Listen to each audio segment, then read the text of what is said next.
Pues buenas tardes, compañeras y compañeros. Continuamos con el ciclo de debates políticos que iniciamos el año pasado, con este primer debate en el que tenemos el honor y la gran oportunidad de tener con nosotros a Ramón Jáuregui.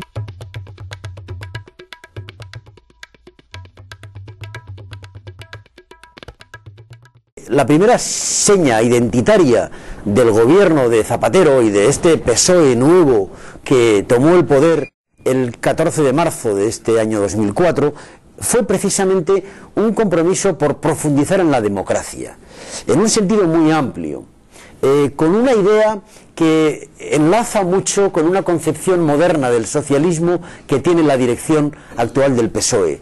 En gran parte por todo esto, el socialismo de Zapatero empezó a ser un socialismo que tenía dos grandes banderas. Uno, el cumplimiento de los compromisos que en gran parte motivaron la victoria electoral. Y eso lo hizo al día siguiente. Como sabía que había una sociedad española cansada, reclamando una decisión contraria a lo que había sido en gran parte el gobierno de Aznar en su última legislatura, que fue meterse en la guerra, él cumplió ese compromiso con ese voto. Y dijo a los ciudadanos: vuestro voto es útil, ir a votar no es cualquier cosa.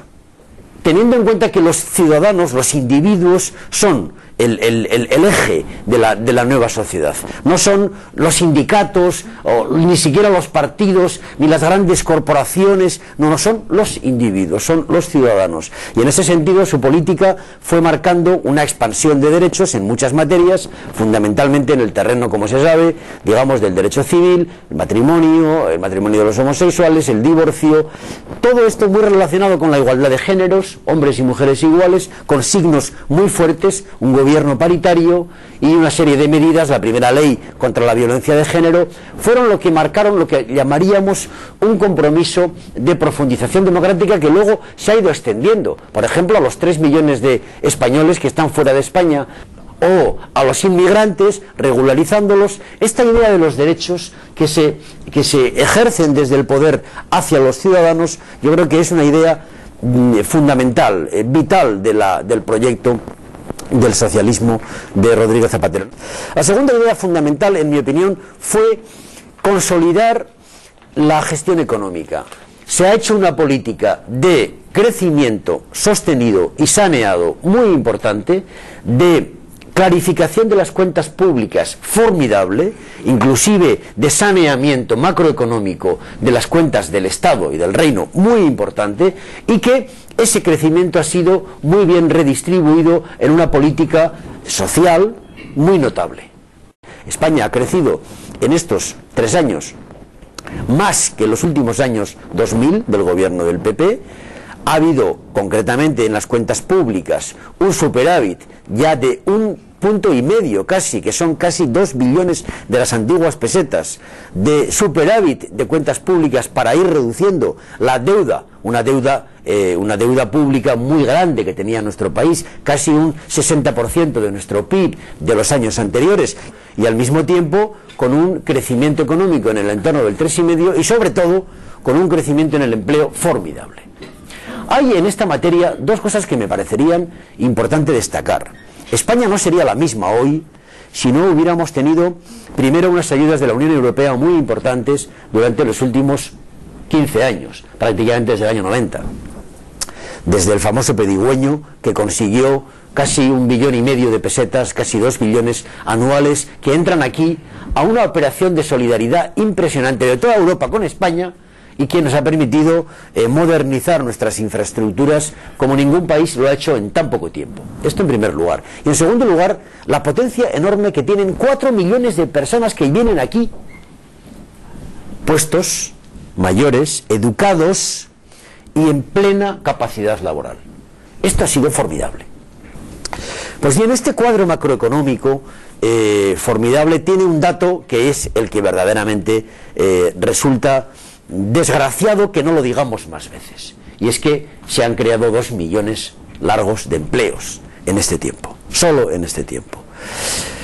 Y bueno, la gente podrá decir, pues esto lo crea la economía. Sí, bueno, lo crea la economía, pero el gobierno de Zapatero ha crecido más que los anteriores, ha saneado mejor sus cuentas y ha crecido más en el empleo.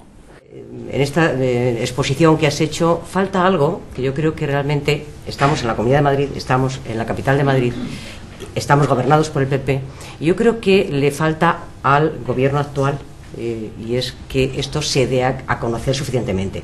Yo me he dejado cantidad de cosas. Conforme te estaba oyendo, me estaba acordando, por ejemplo, del Estatuto del Trabajador Autónomo, que es una cosa muy importante, o de la mejora de las pensiones mínimas. Es que hay 3 millones de personas que han mejorado las pensiones casi un 20% en estos 3 años.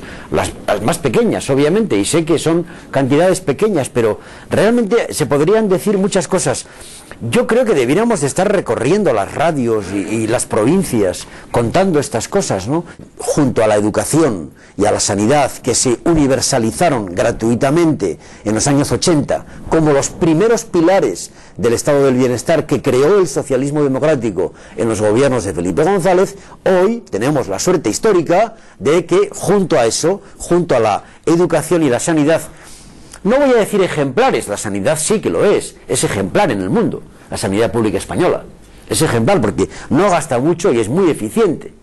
La educación tiene, en mi opinión, muchos déficits, pero con todo es un servicio universal y gratuito, importantísimo para los españoles, y junto a eso el sistema de pensiones, que también es el tercer gran pilar de las, digamos, coberturas que el sistema público presta al trabajador, a lo que llamaríamos la vida laboral de las personas, como decía Beveridge, desde la cuna hasta la tumba. Si es que trabajas, pagas. Y si no trabajas porque estás en paro, cobras. Y si caes enfermo, cobras. Y si caes inválido, cobras. Y si te haces viejo, ¿qué te harás? Cobras.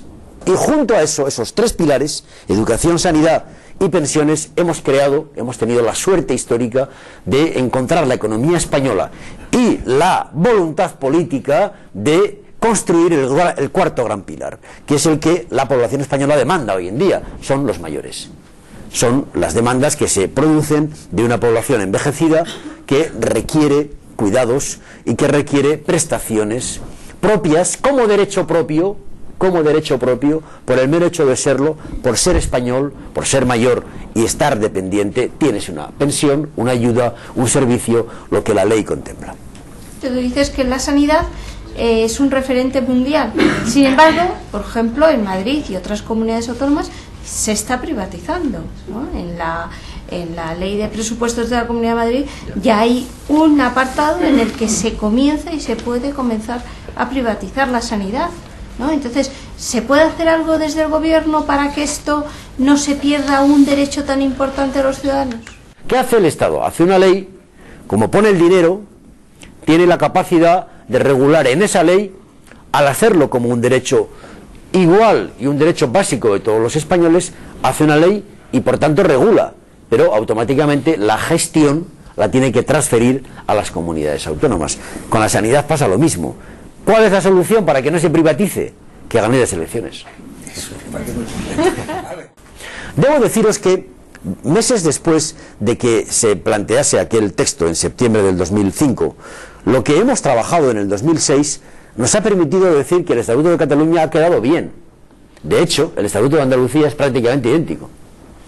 Y nadie se ha, rasgado las vestiduras porque el Parlamento de Andalucía haya contemplado también 240 artículos de Estatuto de Autonomía para Andalucía, que creían que era algo ya de por sí inaceptable. Bueno, pues ahí tienes el Estatuto de Cataluña, que diga el de Andalucía, con más artículos que el de Cataluña. Derechos y deberes propios para Cataluña, oiga, también lo tiene Andalucía, no pasa nada. Son los derechos y deberes que se derivan de una comunidad autónoma que tiene competencias básicas en sanidad, en educación, en hospitales, en cantidad de cosas que generan una carta de derechos de los ciudadanos para con su comunidad autónoma. No pasa nada, no se rompe España por eso.